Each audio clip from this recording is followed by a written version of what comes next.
الحمد للہ رب العالمین والصلاة والسلام علی رسولہ الکریم اما بعد فاعوذ باللہ من الشیطان الرجیم بسم اللہ الرحمن الرحیم وَإِذْ يَمْكُرُ بِكَ الَّذِينَ كَفَرُوا لِيُثْبِتُوكَ أَوْ يَقْتُلُوكَ أَوْ يُخْرِجُوكَ وَيَمْكُرُونَ وَيَمْكُرُ اللَّهُ وَاللَّهُ خَيْرُ الْمَاكِرِينَ صدق اللہ العظیم فجاء محمد سراج منیرا فصلوا علیہ کثیرا کثیرا سورۃ الانفال آیت نمبر 30۔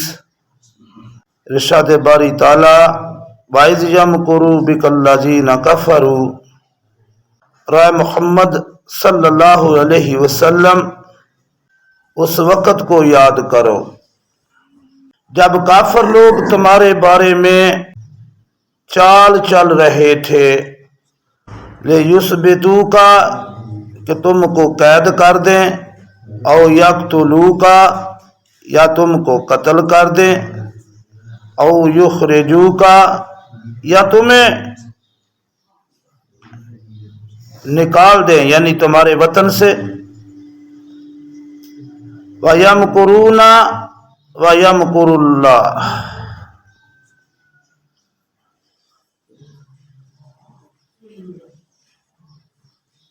وہ چال چل رہے تھے اور ادھر اللہ بھی تدبیر کر رہا تھا۔ واللہ خیر الماکرین، اور اللہ سب سے بہتر تدبیر کرنے والا ہے۔ یہ آیت کا ترجمہ ہے۔ تفسیر: جب مشرکین مکہ نے دیکھا کہ محمد صلی اللہ علیہ وسلم کے پیروکار بڑھ رہے ہیں اور پھر مدینہ منورہ میں بھی لوگ اسلام قبول کر رہے ہیں، مکہ مکرمہ سے باہر بھی لوگوں نے اسلام قبول کرنا شروع کر دیا ہے، اور محمد صلی اللہ علیہ وسلم کی طاقت بڑھنا شروع ہو گئی ہے، تو ان میں خطرہ محسوس ہوا کہ ہماری حکومت، ہماری چودراہٹ، ہمارا نظام یہ سب خطرے میں ہے۔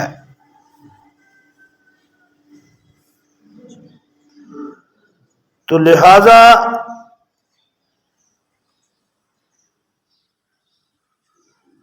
وہ صلاح مشورے کے لیے دار الندوہ میں اکٹھے ہوئے۔ یہ ان کی پنچایت کی جگہ تھی جس میں اکثر وہ اپنی پنچایت بلاتے تھے اور پنچایت کرتے تھے، جس میں قبیلوں کے سردار اور دانشور لوگ جو تھے وہ اکٹھے ہوتے۔ جب وہ وہاں اکٹھے ہوئے تو ادھر سے شیطان لعین بھی اس دروازے پر آ کر کھڑا ہو گیا، وہ سیدھا سی چادر اوڑھی ہوئی اور ایک بوڑھے انسان کی شکل میں۔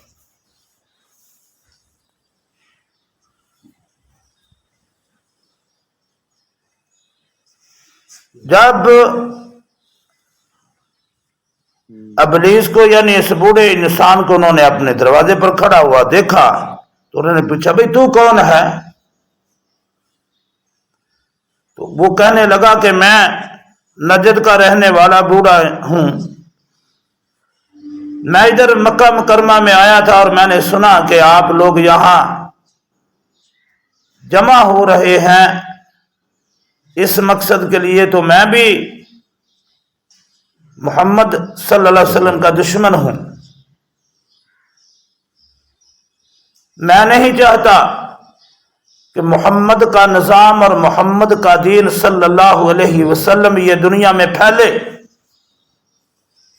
تو میں بھی آپ کے مشورے میں شامل ہونے کے لیے ہو سکتا ہے میں کوئی بہتر مشورہ دے سکوں۔ انہوں نے کہا تو بھی آ جا، پھر اندر آ جا۔ تو یہ جو مشورہ ہوا تھا اس میں ابلیس بھی شامل ہوا۔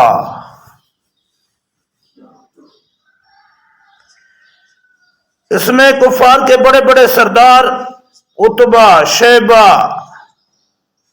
طائمہ، نذر، زمعہ، ابو جہل، نبیہ، منبع وغیرہ، اور ابو سفیان،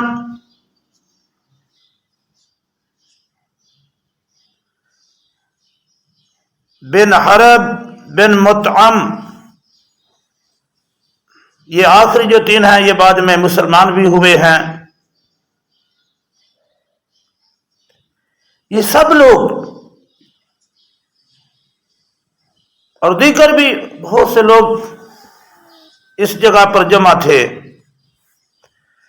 تو جب مشورہ ہونے لگا تو کسی نے اس میں سے کہا کہ اسے ایسے کرتے ہیں کہ کسی گھر میں بند کر دیتے ہیں اور دروازہ بند کر کے اسے تالا لگا دیتے ہیں اور یہ بھوکے ہی اندر نعوذ باللہ مر جائیں گے، جان چھوٹ جائے گی۔ انہوں نے کہا نہیں، ایسا نہ کرے۔ ابلیس کہنے لگا ایسا نہ کرو، اگر تم اسے کمرے میں بند کرو گے تو اس کے جو پیروکار ہیں وہ تو بڑے اس کے چاہنے والے ہیں، وہ کسی نہ کسی طریقے سے اسے چھڑا لیں گے یا چھڑانے کی کوشش کریں گے، جنگ ہوگی اور حالات خراب ہو جائیں گے۔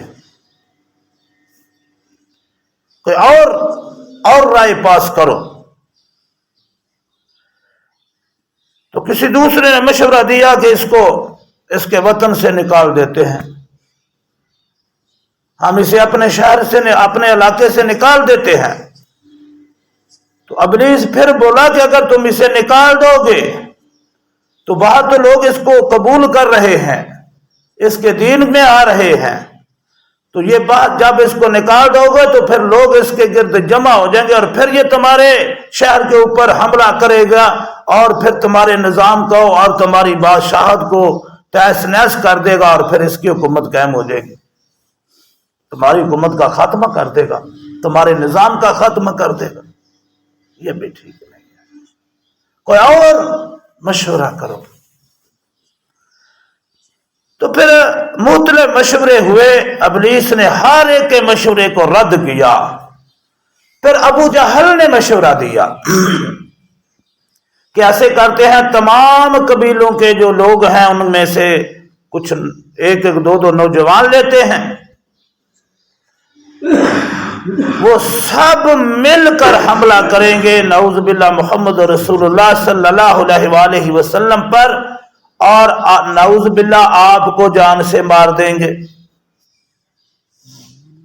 اور ہر ایک کی تلوار کو خون لگا ہوگا، یعنی ہر کوئی اس قتل میں شامل ہوگا۔ پھر بنو ہاشم جو ہے وہ قصاص تو لے نہیں سکیں گے تمام قبیلوں کے ساتھ، تو دشمنی نہیں وہ کر مول لیں گے، لہذا وہ خود بخود ہی جو ہے وہ خون بہا لینے پر رضامند ہو جائیں گے۔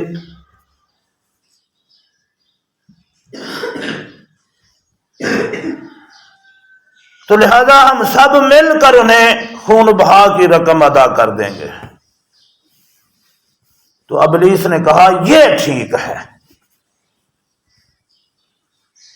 لہذا یہ مشورہ پاس ہو گیا، اور اس پر عمل درآمد کے لیے جس گھر میں نبی اکرم صلی اللہ علیہ وآلہ وسلم سوئے ہوئے تھے اس گھر کے ارد گرد تمام قبیلوں کے نوجوان جو تھے وہ تلواریں لے کر کھڑے ہو گئے کہ جب محمد رسول اللہ صلی اللہ علیہ وآلہ وسلم گھر سے باہر نکلیں گے تو یک بارگی ان پر حملہ کر دیا جائے گا۔ وہ آپ صلی اللہ علیہ وآلہ وسلم کے ساتھ ان کو دشمنی میں بہت بڑے ہوئے تھے، لیکن چادر اور چار دیواری کا وہ بھی لوگ خیال کرتے تھے۔ آج جس معاشرے میں ہم رہ رہے ہیں یا ہمارے معاشرے میں چادر اور چار دیواری کا تقدس نہیں ہے،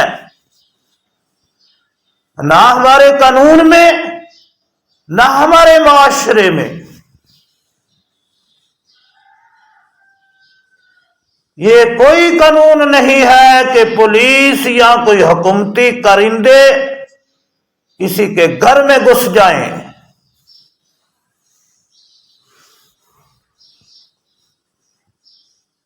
نہ یہ اخلاقیات اجازت دیتی ہے،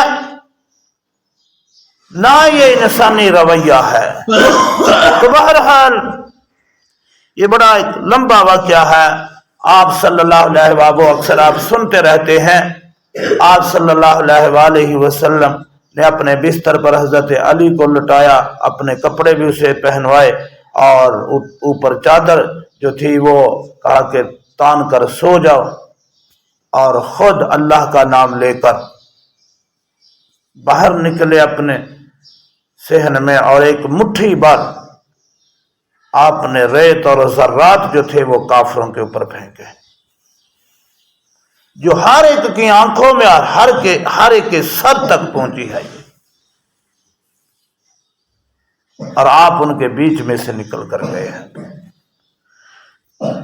تو یہ آیت جو ہے یہی چیز، اس سارا واقعہ جو ہے اللہ رب العالمین نے بڑے مختصر انداز میں سمجھایا کہ جب وہ کافر لوگ تھے وہ تدبیریں کر رہے تھے کہ آپ کو قید کر دیا جائے، آپ کو جان سے مار دیا جائے، یا آپ کو جو ہے نا وہ آپ اس وطن سے نکال دیا جائے، یہ ساری وہ تدبیریں کر رہے تھے، چالیں چل رہے تھے، یہ سارا مکر و فریب کے جو ہیلے بہانے اور کر رہے تھے، اس وقت کو یاد کرو۔ وَيَمْكُرُونَ، اور وہ چالیں بھی چل رہے تھے، ادھر اللہ رب العالمین یمکر اللہ، اللہ بھی تدبیر کر رہا تھا۔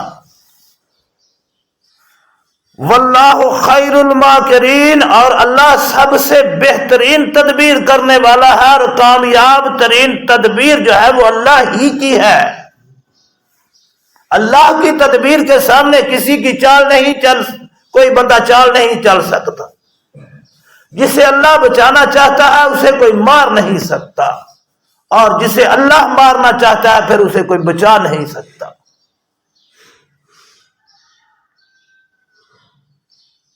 یہ سارے معاملات تھے۔ تو اللہ رب العالمین نے فرمایا دیکھو وہ وقت بھی یاد کرو۔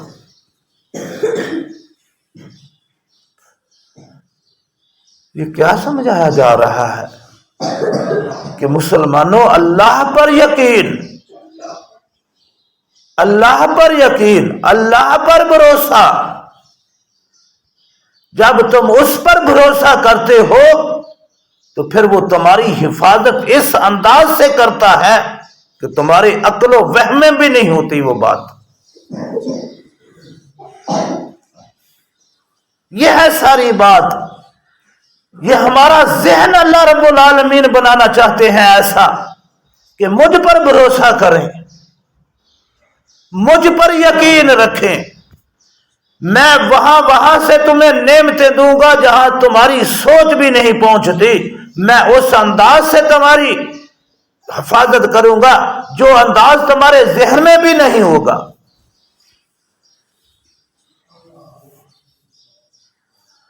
اور پھر تمہارے خلاف دنیا ساری سازشیں کرے گی، تدبیریں کرے گی، چالیں چلے گی، لیکن کسی کی چال جو ہے وہ کامیاب نہیں ہوگی، کیونکہ تمہارا رشتہ اس اللہ کے ساتھ ہے جو واللہ خیر الماکرین، جو سب سے بہترین تدبیر چلنے والا ہے۔ اس کی تدبیر کے سامنے کسی کی چال نہیں چلی جا سکتی، کوئی چال نہیں چل سکتا، کسی کی چال کامیاب نہیں ہو سکتی۔